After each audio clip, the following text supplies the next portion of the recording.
सभी को मेरा नमस्कार। मैं Amrita Gupta, yoga teacher of Maharshi Dayanand vocational training institute India. तो आज हम पढ़ेंगे, जैसे हम बेसिकली पहले और भी सारे टॉपिक्स हम क्लियर कर चुके हैं। जैसे मैंने आपको लास्ट में बताया है कि अगर कोई भी टॉपिक में कोई भी चीज़ें मैं लाइक डिस्क्रिप्शन में आपको कहीं भी कुछ भी चीज़ें समझ में नहीं आ रही हैं तो आप डायरेक्टली बेझिझक हमसे पूछ सकते हैं। फाइन। वैसे हम आज की बात करें तो आज का हमारा टॉपिक है, जब हम आसन और प्राणायाम करते हैं तो ऐसी कौन कौन से प्रिकॉशंस हैं, मीन्स ऐसी कौन कौन सी सावधानियां हैं जिसका हमें ध्यान रखना चाहिए। ठीक है, आसन और प्राणायाम में कैसे कैसे प्रिकॉशंस लेने चाहिए उनकी बात करते हैं।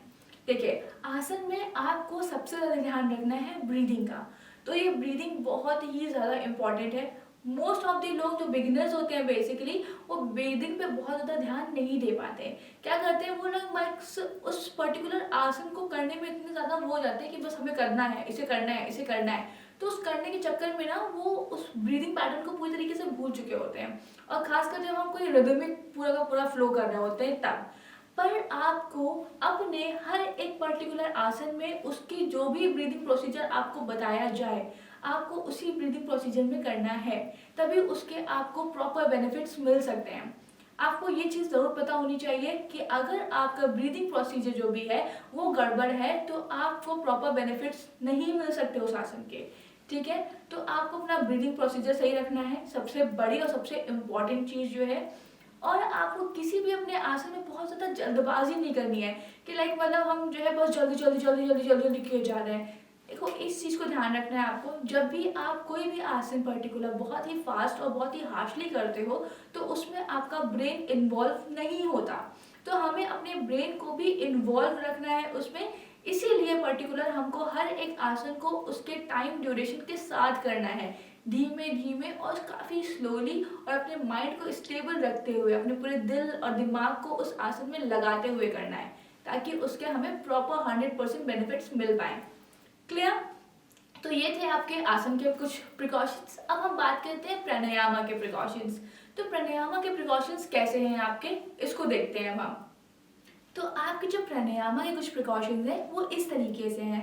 देखिए, जैसे जो भी पेशेंट्स हैं बेसिकली आपको सबसे पहले ध्यान रखना है इस चीज़ का कि सारे के सारे प्राणायाम आपके लिए नहीं हैं। इस चीज़ को अपने मन में और अपने दिमाग में एकदम गांठ बांध करके रख लेंगे कि सारे प्राणायाम आपके लिए अच्छे नहीं हैं। ठीक है, कुछ प्राणायाम हो सकते हैं लो बीपी के लिए अच्छा हो, तो कुछ प्राणायाम हाई बीपी के लिए अच्छा हो। और हर एक बॉडी की हर एक पर्टिकुलर उसकी आइडेंटिटी है बॉडी की। ठीक है, तो हमें उस बॉडी के अकॉर्डिंग करना होता है। तो ये आपको एक अच्छा योगा टीचर ही बता सकता है कि आपकी बॉडी के लिए कौन कौन से प्राणायाम, कौन कौन से आसन बहुत ज़्यादा इफेक्टिव हैं। और ये ऐसा भी नहीं हो सकता कि आपके पूरे जीवन काल में वही आसन का जो सेट है वो आपके लिए ही अच्छा रहे।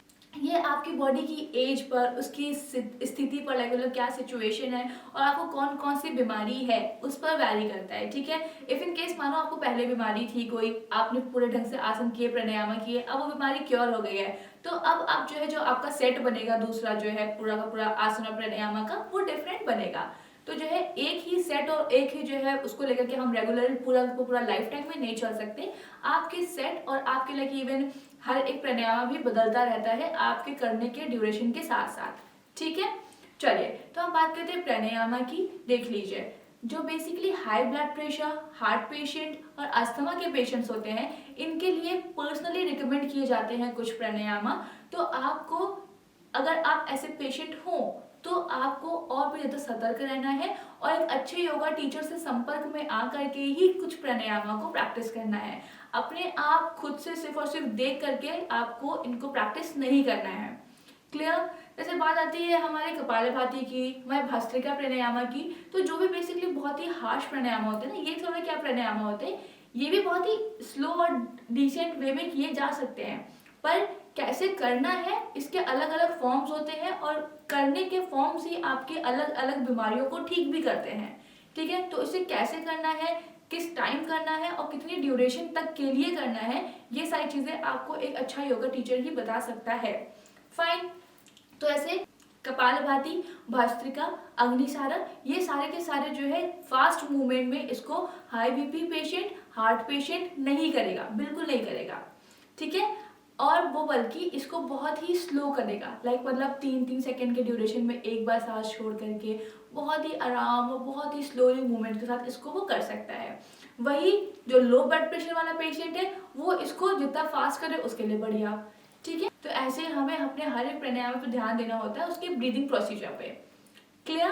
अब बात करते हैं हम अपने जो है, जब हम कोई भी अपना आसन और अपने प्राणायाम को बहुत ही हार्शली करते हैं तो होता क्या है।